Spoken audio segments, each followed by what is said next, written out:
Welcome to Handloom Talks 3. And this evening we have another interesting guest with us. She is Iba Mallai, a visionary fashion designer and the founder and creative director of Kiniho, a conscious clothing label based in the Riboy district of Meghalaya, this beautiful part of India. Born and raised in a community where weaving is a way of life, she holds a degree in business management and formerly studied fashion at the JD Institute of Fashion Design in Bangalore.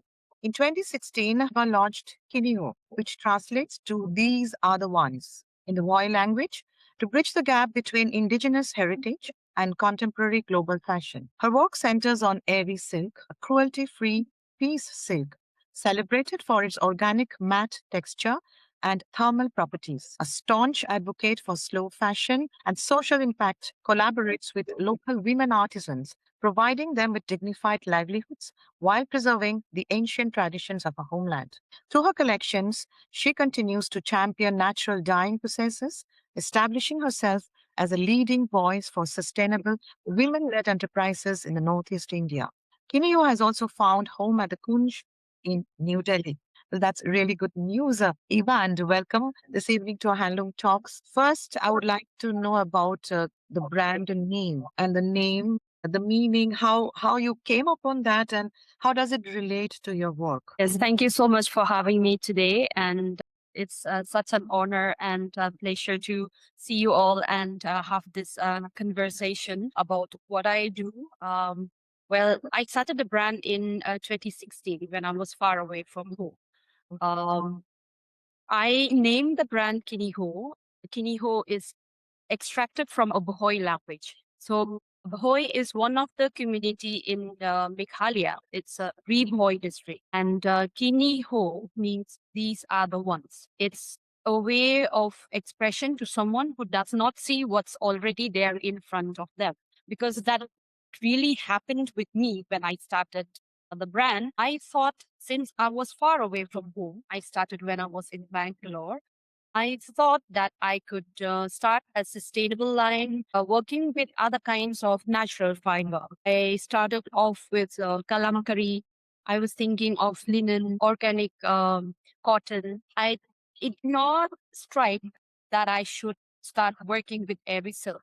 It was only through my mom who used to call me and persuaded me to come back home. She would constantly call me to come back home, and through our conversation, several phone calls, and she told me about her day. There was one day that she mentioned about hand weaving aerosol, and that's when I realized, oh my god, I should work with this fiber, because the mission that I have for the brand is to create responsibly. And also another reason why I start the brand is to connect back to my roots, and I want this brand or this business, it should be a meaningful business. And that is the reason I named the brand Kiniho, because it it's a saying for me. Like, no, I was born and raised in that village, and I did not realize that I should be working with this fiber until my mom called me. So that is the reason I named the brand. But another reason is also I was trying to find a name that is easy for everyone to pronounce. And also it should also sound international, because my target is not only within the community or locally, but also I would like to spread this brand nationally and internationally.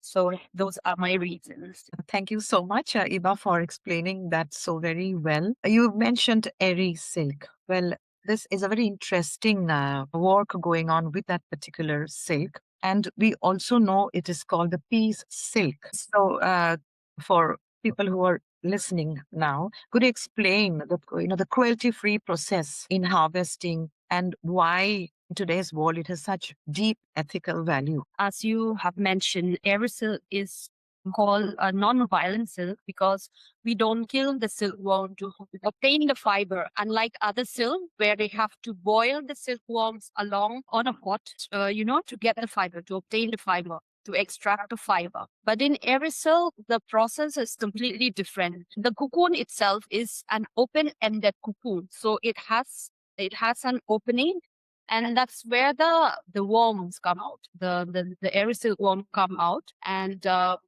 that's when we use the cocoon. And even when we extract the yarn, it's done on a, we make the silk. So the process is to get all those, to collect the cocoons, and then we boil them. We boil the cocoon, and the next process will be flattening the cocoons. So we make silk cakes, and that they do it traditionally on a water, like a bowl. There will be a water in the bowl, and then you flatten it there using, for example, a wild fruit or a potato or a lemon. So you flatten it and then you dry it. That's when, after drying, then they do their spinning. So that's the actual process. And that's the only process that we have been practicing in Meghalaya. That's the traditional process of how we obtain our Eri Silk. Now, even the rearing part. So it does not require land. Eri Silk does not require land to, to rear it. You can only, you can rear it just in a one group, right? So it feeds on the castor plant, castor leaves. So you give the castor leaves on the in the room, and that's how it is. It comes to 45 days to complete the whole cycle, and that's when you get your cocoon. So everything is it's not done in a factory level. It's done still a cottage industry in Meghalaya. And that way, and even talking about the castor plant, the castor leaves, right now they have not cultivating it purposely for the aerosol. It's growing widely in the forest. So that's how they fetch their leaves. The airy farmers would fetch the leaves and then feed the aerosol worm. So everything is done in a very small scale. So there is no pesticides. If you think about cultivation of castor plant, there is no pesticides given to the castor plant, and it's actually a way of life. That's how it has been done in Meghalaya. They have been doing this process, and we are still doing this process in Meghalaya. It's a way of life because everyone it's very easy to rear it, right? It's easy. You just need one room, and then you feed the worm with the castor plant. So you can do that in the morning, or maybe in the evening after you come back from work, or before you go, before they go to the battlefield, or after they come back. So that's the easy process of rearing this aerosol. And like I mentioned, it's done in a very small patches. And you can rear the silk. You can rear it like 3 times, 3 cycle in a year. So that is the process of rearing. And yes, in Meghalaya. Right. I would just want to know a bit as my personal inquiry. What is the amount, how many cocoons you have, and what is the amount of silk you get? Suppose, talking about the Khasi dress myself, because I hail from the Northeast. I know that a Khasi dress is two pieces of cloth which you wear together. So, for example, one particular dress. So, how much of that would you need to weave particular? Well, let me explain. Maybe a shawl will be easy for you to also understand. For that, you would need like 200, 300 gram of yarn. We are talking about handspun yarn here. Yeah. So, now a weaver will take, in a day, she can only spin uh 100 gram to 50 gram of yarn that she can obtain spinning throughout the day. So it will take her at least maybe 4 days to get, or maybe 2 days, at least 2 days to get to get the shawl. Right. Yes. Thanks for answering my query. Coming to you and your work once again, Eva, when you started your work and now that you are into it, do you make traditional clothing or do you try to gel the traditional parts with something more modern? Or you think that the traditional clothing that people wear in your particular state, in your area, is quite modern to be propagated into the Western world or maybe the rest of India? Yes. So one of our main product is Jainsem. Jainsem is the traditional dress in Meghalaya that the Khasi people will wear in Shillong. You can see people wearing two-piece of clothes tying on both sides of their shoulder. Very stylish that is. It's very easy, very sustainable. It's zero cutting, so there is no wastage there. Well, that is one of our main products. So we not only work with clothing apparels, we also work We also create shawls, stoles, mufflers, and Jainsem. These are the traditional products. And so what we do is trying to contemporize in terms of our designs. And so we are trying to work from inspiration to inspiration from time to time, creating different kinds of collections. So we bring different designs in our Jainsem. So a traditional Jainsem, you will see a lot of traditional geometrical motifs on the border of the Jainsem. We do a lot of different drafts. We modernize in terms of placement of the motifs and also the color combination. So that's how we modernize our Jainsem. That's the traditional dress, but we modernize them in terms of their look. Right. I have one more question from my part. When you are making any kind of clothing from your brand under your label, you use, I'm sure you do not use only Eri, right? You must be using other kinds of uh, threads or maybe any other kind of silk. So do you do it, or your work is mainly on Eri? Yes, we focus on working with Eri Silk. So we don't mix with cotton or with other fabric. So I would say 90% can be, it will be Eri Silk. Maybe just 10% for some clothing, mainly not for giants and or stores, but for clothing, because we do have clients who wants to see the difference in the, in terms of texture and the lightweight. So we do mix a bit in our clothing, which is, I would say, 10% of, but it's mostly aerosol. And yeah, we focus to only work with aerosol. I have one question. Is Eri silk costly? Well, it's mostly it's at a lower range compared to Muga. For example, a product ranges from 3,000 as a stole, 3,000 to 6,000 stole size. And dresses ranges from 6,000 to can range till 20,000. Okay.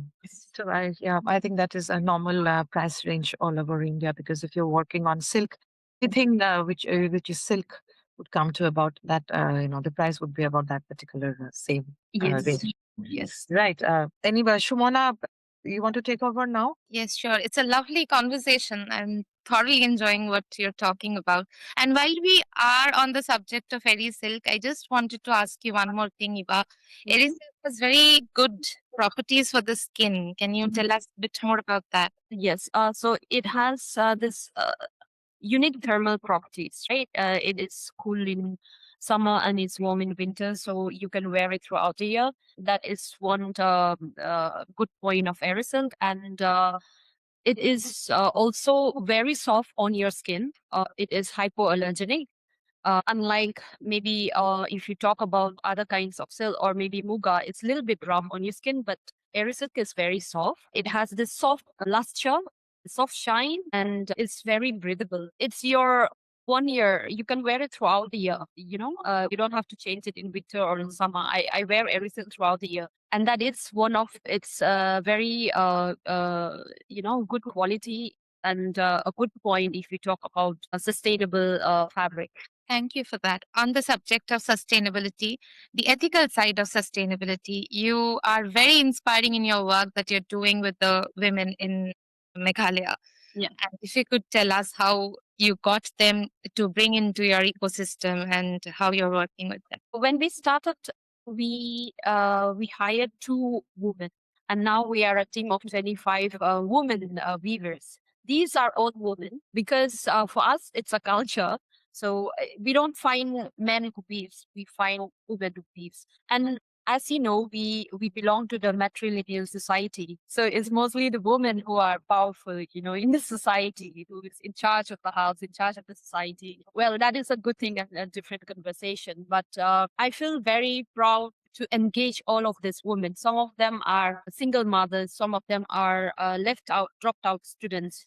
Some of them are unemployed. We even have students who completed their education but they don't get jobs. So and so they come to us, and then we train them and we educate them in terms of why you shouldn't be feeling shy to do this job, right? Because it is our culture. It's our way of helping how to sustain this craft and carry on this valuable tradition to the next generation. It has been an incredible journey to be alongside this woman, and they say as a woman, and it's always good to be surrounded by the feminine energy. So that has helped us, has shaped us as a brand to be alongside this woman. And with the progress that Kiniho is making, do you see kind of a ripple effect in the community as well? Definitely.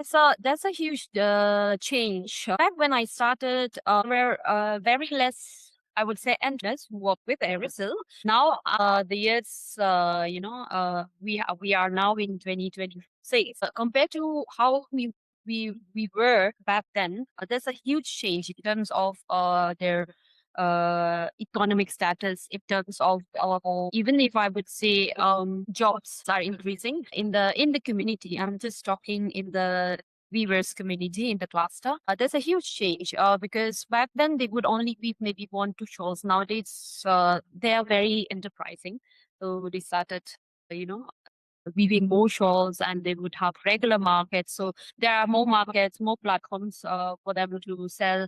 Uh, they would go for exhibitions and workshops.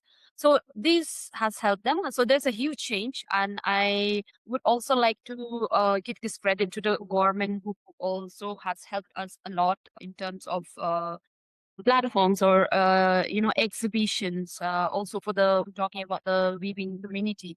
So there's a huge change in that terms. They're becoming more enterprising. There's a change in their economic, in their livelihood income. So yes. Fantastic. It's always so good to hear from Iba. Dr. Rahat, do you want to continue the conversation with her? Yeah, one thing maybe I missed out. I will going back to the Eri silk again because I just love Eri. So every time I go back, because I hail from there, so I always pick up something of Eri. It's a very, the silk wise, it's something a little bit different. And that's what you're saying, because it is warm in the winter months and the summer months, it helps you to keep yourself cool. The vibrant colors I've seen on Eri, so the stoles are very beautiful, vibrant colors. So you dye it, right? Eri, I don't think it's colorless. So what kind of dyes you use? Is it completely natural or what do you use for as a dye? Yes. So we only use natural dyes. So with Kiniho, we use ingredients like black, iron ore, bark of a tree, turmeric, annatto. Then you have this all local. We also use roots from the trees, certain trees, local trees, also tea leaves. These are some of the ingredients we use.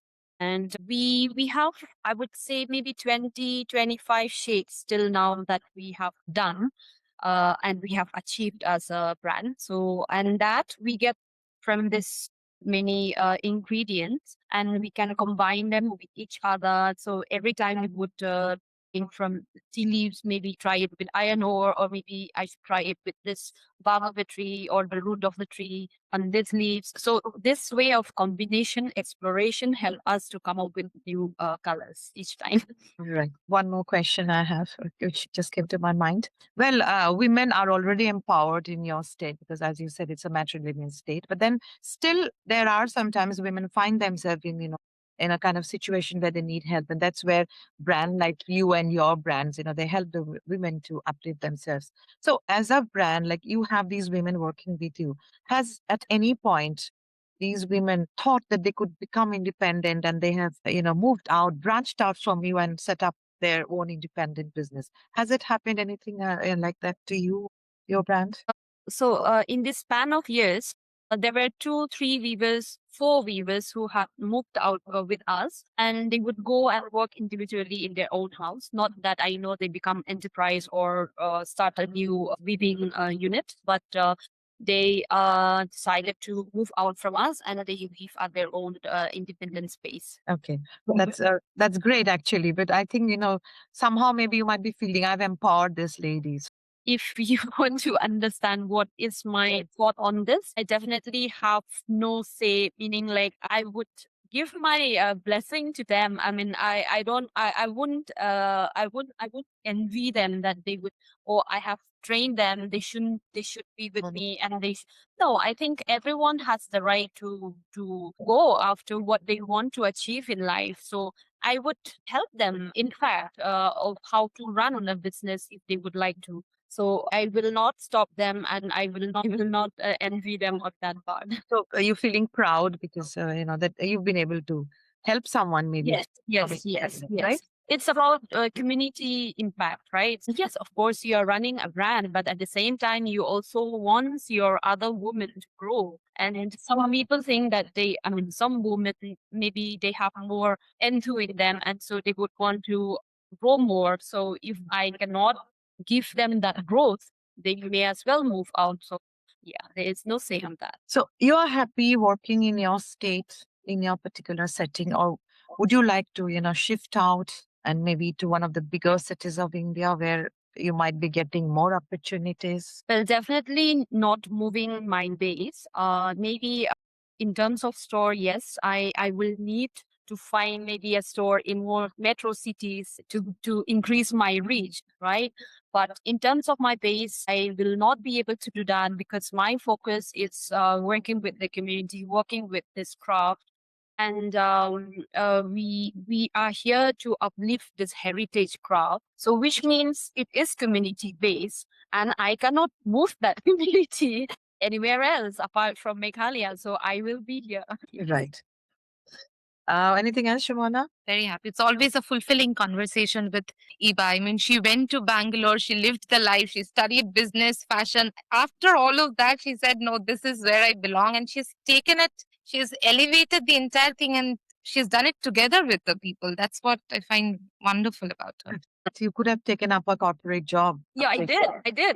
So I was working. I did not know that I will be starting this business when I went out of my house. Meaning, like when I came out of Meghalaya, because I actually lived far away from home for many years. After my 11 and 12, yes, I decided to go down south. So I was in Coimbatore, and then I completed my graduation there, and then I came to Bangalore for work. So I was working in a corporate sector for 8 years, and I felt saturated, and I was not happy with what I was doing. And I felt this drive inside me that pushed me to start something new. And I realized that I have this voice, and I wanted to do something more, something meaningful. And that was the reason actually that made me looking around what it could be.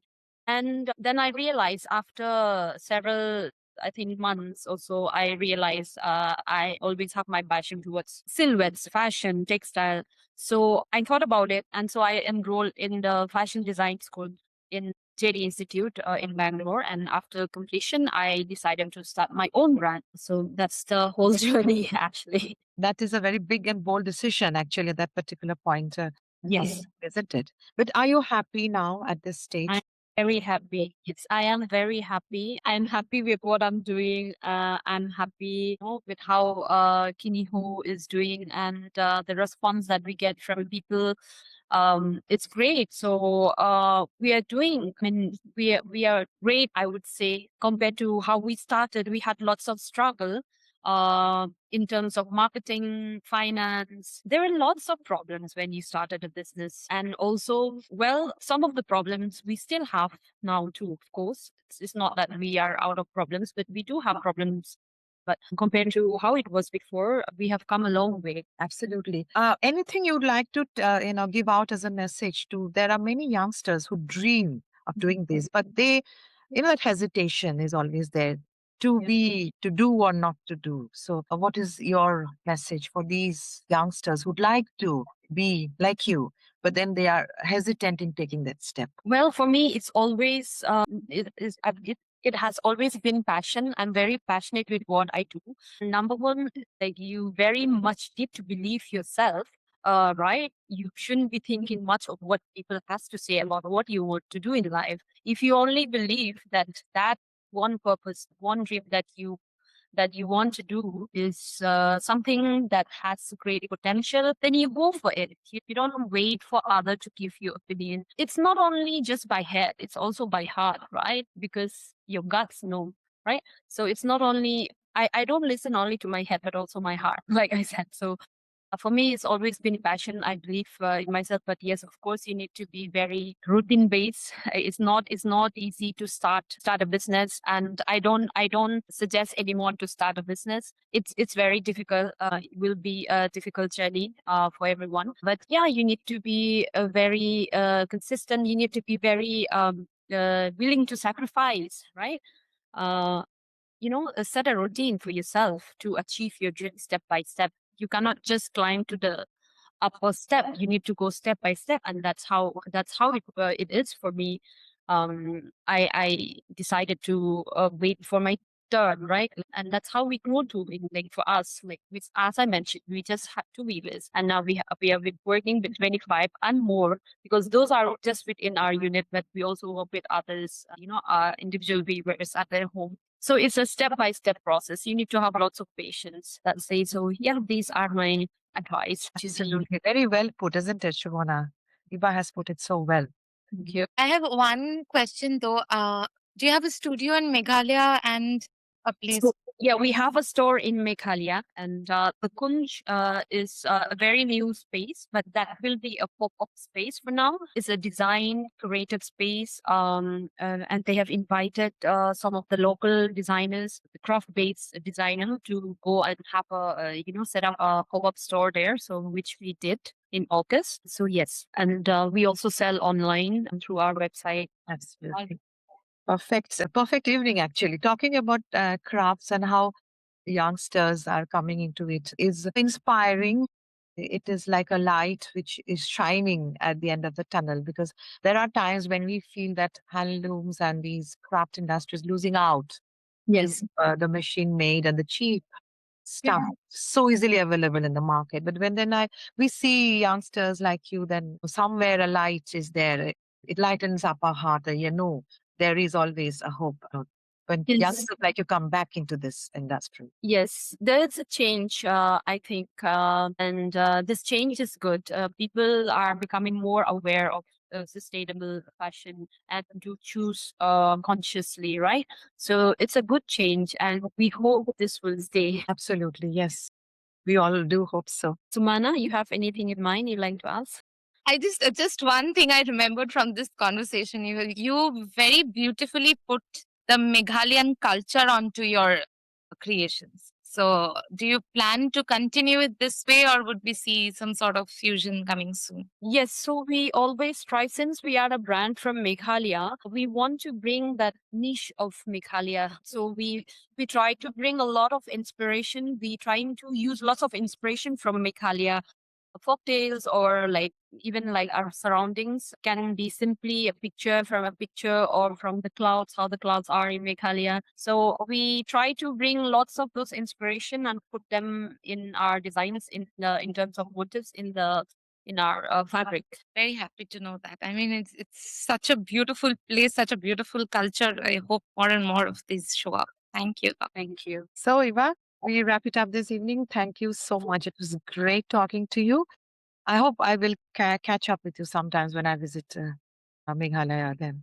Yes, sure. Wishing you all the very best for your brand and for yourself. And may you keep on empowering the local women as your brand grows.